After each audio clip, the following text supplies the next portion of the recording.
Hello viewers, আমি এখন যে জায়গাটিতে দাঁড়িয়ে আছি খুবই গুরুত্বপূর্ণ একটি জায়গা জাফলংয়ের মধ্যে। ওই যে আমার পিছনেই দেখেন ইন্ডিয়ার সীমানা ঘেঁষে কিন্তু ওই যে গাড়িগুলো যাচ্ছে, প্লাস খুবই সুন্দর একটা জায়গা কিন্তু।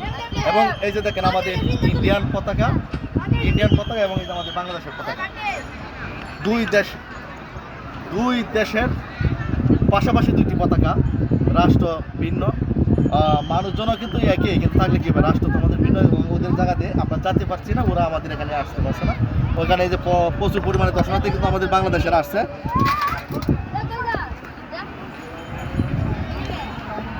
এবং ইন্ডিয়ারও কিন্তু প্রচুর দর্শনার্থী এখানে আসছে। ওই যে ওটা হচ্ছে ইন্ডিয়ানের ঘাট এবং ওই যে ইন্ডিয়ার বিএসএফ প্লাস বাংলাদেশের বিজেপি, ওই যে চৌকস করে এখানে বসে ডিউটি করতেছে।